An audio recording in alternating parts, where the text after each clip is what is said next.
Hello. Today, in hopefully 6 or 7 minutes, I'm going to explain one of the most difficult and confusing exponent rules. And I'm not just going to explain what it is. There it is. You take a to a fraction of 1 over n, then that's equal to the nth root of a. Saying it is easy. Writing it is easy. Making you do some homework problems on it is easy for a math teacher. Understanding why it's true, why it has to be true, is the tough part. I'll say that many math teachers don't actually require you to think about why. They write the rule and maybe they give a very quick explanation that they don't really think most people are going to follow. But I want to let you in on a secret. Really, every video that I make is about illuminating this secret, sharing it. The secret is, you want to do really well in mathematics, pause to understand why the rules are true. Think about why, and you'll get really good at math in general.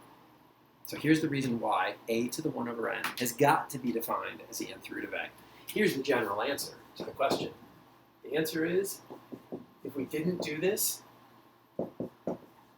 then our old exponent rules would stop working.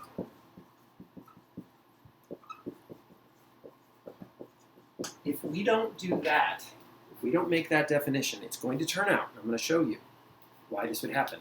We'd need new, weird exponent rules that would be used only in certain cases when we have fractional exponents. We want our exponent rules to work all the time. If they don't, then we're going to have to memorize lots of different cases, and it gets just too complicated to do math.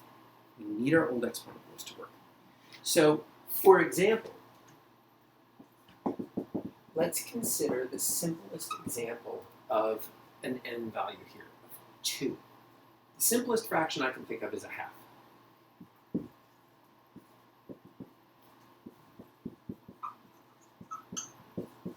Let's consider what a to the 1/2 has to mean so that our exponent rules keep working.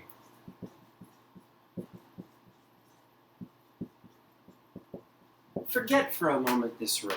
Forget that I've even written it here. Forget that maybe you've learned it before. Pretend for a moment you have absolutely no idea what a to the 1/2 is.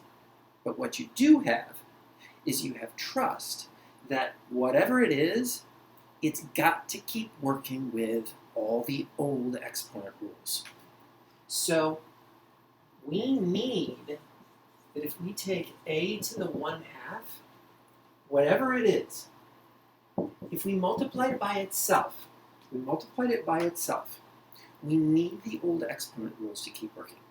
Now, a to the 1/2 times a to the 1/2 is an example of the rule a to the n times a to the n. Now, what is a to the n times a to the n? Well, that's an exponent rule that I discussed in another video. You probably know. It's a to the sum of the exponents. This has got to be equal to a to the 1/2 times plus a plus 1/2. That's our rule. We need this to keep being true. So let's just follow our noses. What is a half plus a half? It's 1. And so, since we need these to be true, we have an aha moment. We say, oh, aha. A to the 1/2, I don't know what it is right now. But I do know that when I multiply it by itself, I get a. Now the question now becomes, what number is it that when you multiply it by itself, you get the number a? What is that? And that's actually a definition. The number that you multiply by itself to get some other number is called the square root of that number. That's what it is. It has to be, so that this rule works. We need a to the 1/2 to be the square root of a, so that when I multiply it by itself, I get a. A to the 1/2 equals square root of a. Notice I'm not defining this. I'm discovering that it has to be true. So our exponent rule keeps working. Similarly, we can see that, in fact, I'm going to write that down here. We now see that a to the 1/2 is equal to the square root of a. What about this example? What about a to the 1/3? What's that? Is now our question. Well, let's think about taking a to the 1/3 and multiplying it by itself, but not just twice. What if we did it 3 times? We still need our exponent rules to keep working. Now the exponent rule, again, here is the same one as before. You add the exponents. This is a to the 1/3 plus 1/3 plus 1/3, and a third plus a third plus a third is 1.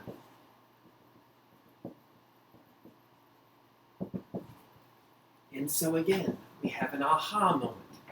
Aha! Pretend for a moment you don't know what a to the 1/3 is, but you've discovered, so that the exponent rules continue to work, oh, I need it to be the number that when you multiply it by itself 3 times, you get the number a. That's the cube root. That's the definition of the cube root of a number. A to the 1/3. And that now it's just a notational issue. You have to do the work of understanding deeply what this symbol means. And that can be tricky for a young algebra student. What this means is it's the number that when you multiply it by itself 3 times, you get whatever number is in there. So here, for example, 8 to the 1/3. Just to give you a little bit of a sense of what this means, that's got to be the number that is the cube root of 8. And now this is a thought problem. What's the number that when you multiply it by itself 3 times, you get 8? And the answer is, from a moment's thought, 2. 2 times 2 is 4, times another 2 is 8. This is 2. So that's why 8 to the 1/3 is 2. That's really just why, though, a to the 1/3 is the cube root of 8. And now I hope you see that this just keeps working. A to the 1/4 is the 4th root of a, for the same reason as this. A to the 1/5 is the 5th root. And that's the explanation of why that fractional exponent rule has to be true.